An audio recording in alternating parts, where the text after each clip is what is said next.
প্রিয় দর্শক, Walton smart fridge presents TVS ইনসাইটে আপনাদের সবাইকে স্বাগতম জানাচ্ছি। আমি সাজ্জাদুর রহমান।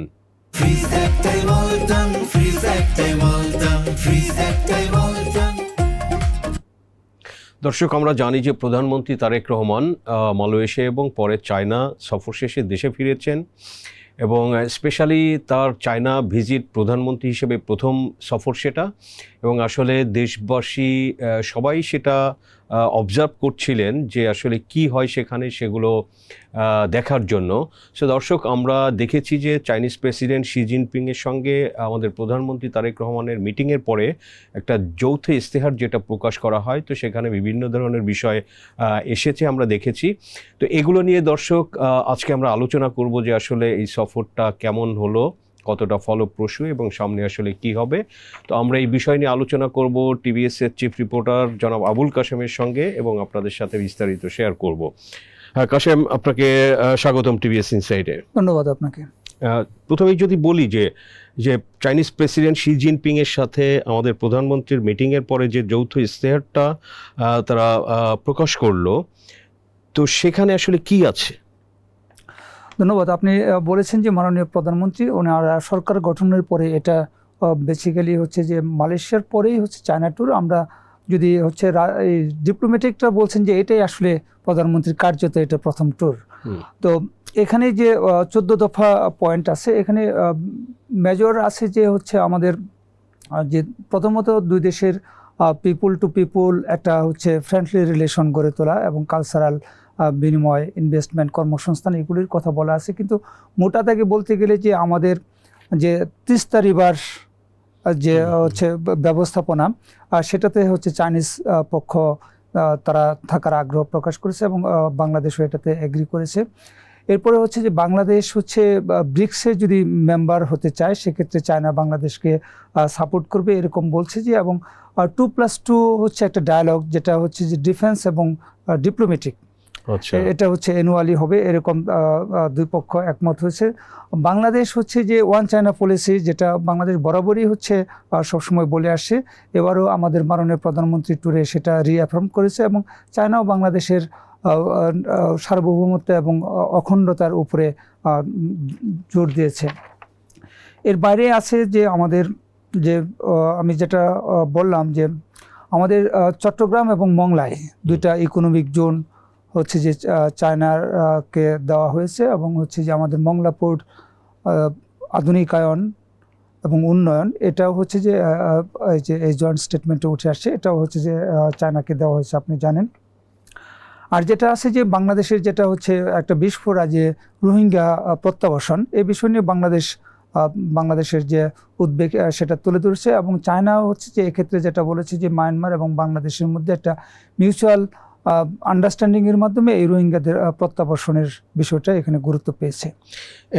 এখানে একটা বিষয় খুব আমরা দেখলাম যে গুরুত্ব সহকারে এসেছে যে বাংলাদেশ, চায়না, মিয়ানমার একটা ইকোনমিক করিডোর। তো এটা আসলে বিষয়টা কি আসলে বিষয়টা? বাংলাদেশ, মিয়ানমার এবং চায়না যে ইকোনমিক করিডোর, এটা আসলে চায়নার পণ্ডিতরা হচ্ছে সেই 90-এর দশকে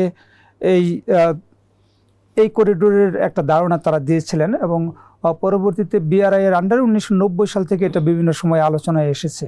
এবং আপনি জানেন যে 2013 সালের দিকে যখন এই ইনিশিয়েটিভটা নিয়ে আলোচনা হয় আর একটু জোরে সোরে, এটা হচ্ছে কুনমিং ইনিশিয়েটিভ নামে পরিচিত।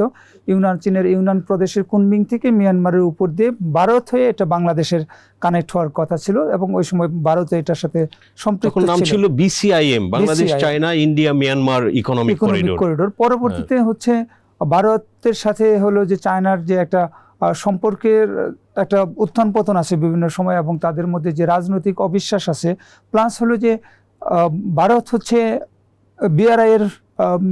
বিআরআই সাপোর্ট করে না, বিআরআই মেম্বার না বা বিআরআই সাপোর্ট করে না ইত্যাদির প্রেক্ষিতে ভারত হচ্ছে এই প্রজেক্ট থেকে সরে গেছে। এবং সেই 2013 সালের পরে এটা নিয়ে কিন্তু আর খুব একটা আলোচনা হয়নি, এবং 2017 সালে একবার আমরা দেখলাম যে তখন কিছুটা আলোচনায় আসছিল, এবং এই বছর এই মাননীয় প্রধানমন্ত্রী যখন এখন ট্যুরে গেলেন, তখন হচ্ছে এই বিষয়টা নিয়ে আবার চাইনিজ সাইড আগ্রহ প্রকাশ করেছে। এখানে যেটা বলা হয়েছে যে ইউনান প্রদেশের কুনমিং থেকে মিয়ানমারের উপর হয়ে রাখাইন হয়ে আমাদের কক্সবাজার চিটাগাং হয়ে চিটাগাং পোর্ট, মংলা পোর্ট, পায়রা পোর্ট বা এটার সাথে সম্পৃক্ত হবে। এটা হচ্ছে একটা চায়নার একটা জিওপলিটিক্যাল প্রজেক্ট আমরা বলতে পারি। যে আপনি যদি দেখেন যে চায়নার যে টোটাল এক্সপোর্ট ইম্পোর্ট তার হচ্ছে বড় অংশ 60 থেকে 70% আসে হচ্ছে মালাক্কা প্রণালী হয়ে। এবং যেটা খুবই হচ্ছে ঝুঁকিপূর্ণ, যে আপনারা দেখছেন যে এবার ইরান যুদ্ধের সময় যেমন হচ্ছে হরমুজ প্রণালী ইরান বন্ধ করে দিয়েছে, সেরকম যদি কোনো কারণে হচ্ছে মালাক্কা প্রণালী বন্ধ হয়ে যায় বা কোনো পক্ষ যদি বন্ধ করে দেয়, তাহলে কিন্তু চাইনিজ ইকোনমি ব্যাপকভাবে ক্ষতিগ্রস্ত হবে। তো সেই কারণে চীনের দীর্ঘদিন ধরেই একটা উদ্যোগ ছিল যে তারা হচ্ছে এই মালাক্কা প্রণালীর উপর ডিপেন্ডেন্সিটা কীভাবে কমাইতে পারে, এবং ভারত মহাসাগরে তারা যদি সরাসরি অ্যাক্সেস নিতে পারে তাহলে তাদের ঝুঁকিটা অনেকটা কমে যায়, প্লাস হলো ভূরাজনৈতিকভাবেও তারা অনেক গুরুত্বপূর্ণ হয়ে ওঠে। সেক্ষেত্রে চায়না পাকিস্তান যে একটা ইকোনমিক করিডোর, সেটা একটা বড় রোল প্লে করতে পারে।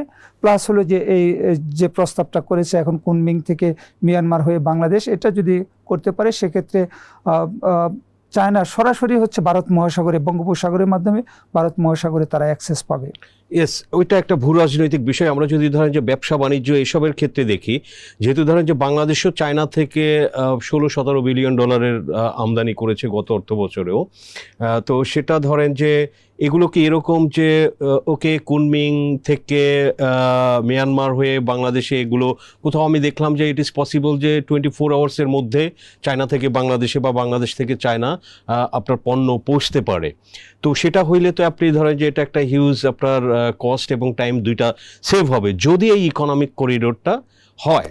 কিন্তু এখানে যেটা প্রশ্ন দেখেন যে এটা তো ভারত মহাসাগরের পার্ট, তো আসলে সেখানে কি ইন্ডিয়ার মানে এই করিডোরটা কি উইদাউট এখানে ইন্ডিয়া ছাড়া? এবং আরেকটা পয়েন্ট যেটা মিয়ানমারের সাথে আপনি জানেন যে রোহিঙ্গা নিয়ে আমাদের বাংলাদেশের গত 1 দশক ধরে বড় একটা ঝামেলা। তারা এই যে 10 লাখের উপরে রোহিঙ্গা বাংলাদেশে আশ্রয় নিয়েছে, তাদের ফেরত নেয় না ইন্টারন্যাশনাল চাপ সত্ত্বেও। তো আপনার এখানে এবং বিমস্টেকটাও যে কারণে, BIMSTEC Bangladesh, India, Myanmar, Thailand, Nepal এই ধরনের কয়েকটা দেশ নিয়ে কিন্তু এটা 1997 সাল থেকে সেটা চলছে, কিন্তু বিমস্টেকটা কিন্তু কার্যকর হয়নি বিকজ অফ এই বাংলাদেশ মিয়ানমারের যে একটা সম্পর্ক, একটা তিক্ত সম্পর্ক রোহিঙ্গা ইস্যু নিয়ে, এটা একটা অন্যতম কারণ। তো এই পরিস্থিতিতে Bangladesh China Myanmar economic corridor সেটা কি আসলে কিভাবে সফল হতে পারে? দেখেন যে আমরা দেখলাম যে কুনমিং থেকে বাংলাদেশ পর্যন্ত প্রায় 3000 কিলোমিটার। ফলে হচ্ছে যে যদি এটা হচ্ছে এই ইকোনমিক করিডোর বা সড়ক পথ নির্মাণও হয়, সেক্ষেত্রে হচ্ছে পণ্য আনা নেওয়ায় হচ্ছে 2 থেকে 3 দিন সময় লাগবে, যেহেতু 3000 কিলোমিটার রাস্তা। আর হচ্ছে মায়ানমারের সাথে বাংলাদেশের তো সম্পর্ক খারাপ, সেটা ভিন্ন বিষয়।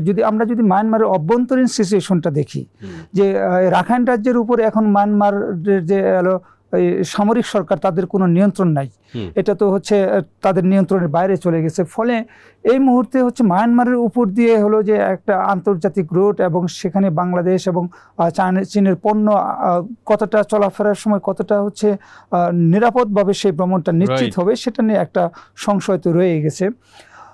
আবার দেখেন যে আপনি যদি বাংলাদেশ এবং চীনের মধ্যে যখন হচ্ছে রোহিঙ্গা ইস্যুতে যখন দূরত্ব তৈরি হয়, তখন চীন কিন্তু হচ্ছে বাংলাদেশের পক্ষে থাকে না। আমরা অতীতে দেখেছি যে জাতিসংঘে যখন এই ইস্যু, রোহিঙ্গা ইস্যুটা গেছে, তো সেখানে হচ্ছে যে বাংলাদেশের খুবই ঘনিষ্ঠ চায়না এবং রাশিয়া, তারা কিন্তু মিয়ানমারের পক্ষে, ইভেন ভারতও, এমনকি ভারতও, হ্যাঁ, তারা হচ্ছে মিয়ানমারের পক্ষে তারা হচ্ছে ভোট দিয়েছে। ফলে এই যে মিয়ানমারের সাথে যে বাংলাদেশের যে সম্পর্ক, এই সম্পর্কের উত্থান পতনের উপরে কিন্তু এই করিডোরটার ভবিষ্যৎটা অনেকটা নির্ভর করবে। প্লাস হলে আপনি যেটা বলছিলেন যে ভারত এটা থেকে সরে গেছে, তো ভারত এটা সরে যাওয়ার পেছনে যে শুধু অর্থনৈতিক কারণ তা নয়, এখানে হয়তো রাজনৈতিক কারণও রয়েছে। তো সেক্ষেত্রে বাংলাদেশের 3 পাশেই হচ্ছে ভারত, এবং ভারতের সাথে বাংলাদেশের কিন্তু সম্পর্ক, রাজনৈতিক সম্পর্ক কিছুটা উত্থান পতনের মধ্যে থাকলেও বড় সময়ই হচ্ছে বাংলাদেশ অনেক ক্ষেত্রে ভারতের উপর ডিপেন্ড করে। তো এই অবস্থায় হচ্ছে যে ভারতকে বাদ দিয়ে চীনের সাথে এই ইকোনমিক করিডোরে আসলে যুক্ত হলে সেটার জিওপলিটিক্যাল ইম্প্যাক্টটা বাংলাদেশের উপর কতটা পড়বে সেটা হয়তো এক্সপার্টরা ভালো বলতে পারবেন। রাইট, এক্সপার্টরা বলতে পারবেন। এখানে ধরেন যে এই যে দুইটা ইকোনমিক জোন চায়নাকে দেওয়া হলো, একটা আগেই ছিল আনোয়ারাতে চট্টগ্রামে, 2015 সালে তাদের দেওয়া হয়েছিল, বাট সেটার কাজ হয়নি, সেটাও আপনি একটু বলবেন। আরেকটা হচ্ছে যে মংলাতে যে ইকোনমিক জোনটা দেওয়া হলো চায়নাকে, এটা কিন্তু একসময় ইন্ডিয়াকে দেওয়া হয়েছিল, তো সেটাও আসলে 1 দশক আগে, তো সেটা নিয়েও কাজ হয়নি। তো এখন এই যে চায়নাকে দিল, এটা হচ্ছে যে আমাদের এখানে কি আসলে বিনিয়োগ, চাইনিজ বিনিয়োগ বাড়ার একটা সম্ভাবনা আছে? হলে সেটা কখন হতে পারে? আর হচ্ছে যে এই যে মংলা ইকোনমিক জোনটা ইন্ডিয়াকে দিয়েছিল, ইন্ডিয়া আসলে কেন করলো না, বা এখানেও কোনো ভূ রাজনৈতিক প্রভাব পড়বে কিনা, কি মনে হয় আপনার কাছে?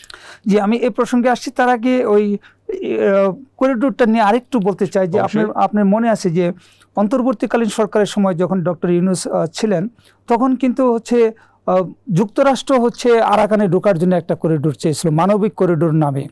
এবং সেটা তখন কিন্তু অন্তর্বর্তীকালীন সরকারের একটা অংশ দেওয়ার পক্ষে ছিল, কিন্তু আমাদের সামরিক বাহিনী কিন্তু এটা অপোজ করেছিল এবং ফাইনালি এটা দেয়নি। ফলে মানবিক করিডোরের নামে হোক বা ইকোনমিক করিডোরের নামে হোক, এর মধ্যে হচ্ছে পলিটিক্যাল ইম্প্যাক্ট অনেক আছে। এবং এই অঞ্চলে আমাদের বঙ্গোপসাগরে হচ্ছে যুক্তরাষ্ট্র সহ গ্লোবাল পাওয়ারগুলোর কিন্তু একটা দৃষ্টি আছে। ফলে এখানে সরকার নিশ্চয়ই চিন্তা ভাবনা করে ডিসিশন নেবে। আর যেটা বলছেন যে চট্টগ্রামে এবং চট্টগ্রামের আনোয়ারা এবং মংলায় দুটা ইকোনমিক জোন, এর দুটা মিরসরাইতে হচ্ছে আপনার ভারতকে একটা ইকোনমিক জোন দেওয়া হয়েছিল, চট্টগ্রামের মিরসরাই এবং হচ্ছে মংলায়, দুটাই 15 সালে দেওয়া হয়েছিল। এবং সেখানে হচ্ছে ডেভেলপার, দুই জায়গাতেই হচ্ছে ডেভেলপার নিয়োগের জন্য এমইউ হয়েছিল, কিন্তু আলটিমেটলি হচ্ছে ভারতের ওই ডেভেলপার কোম্পানিগুলো কাজ শুরু করেনি। এটা হচ্ছে আওয়ামী লীগ যতদিন ক্ষমতায় ছিল ততদিন পর্যন্ত ছিল। পরবর্তীতে বাংলাদেশ ভারত সরকারকে চিঠি লিখেছিল যে যাতে অন্য কোনো ডেভেলপার কোম্পানিকে দেয় অথবা বাংলাদেশ ইন্টারন্যাশনাল টেন্ডার দিয়ে ডেভেলপার নিয়োগ দেবে। তো এর মধ্যে হচ্ছে আওয়ামী লীগ সরকারের পতন ঘটে এবং আপনি জানেন যে ইউনূস সরকার হচ্ছে 2025 সালে এই ভারতকে যে দুটো ইকোনমিক জোন দেওয়া হয়েছিল সেটা ডিলিস্ট করে দেয়। এবং চাইনিজ ইকোনমিক জোন আনোয়ারায় যেটা, সেটা হচ্ছে আওয়ামী লীগের সময়ই হচ্ছে চায়নাকে দেওয়া হয়েছিল 15 সালের দিকেই, কিন্তু সেখানে ডেভেলপার নিয়োগ এগ্রিমেন্টটা ততদিনে হয়নি।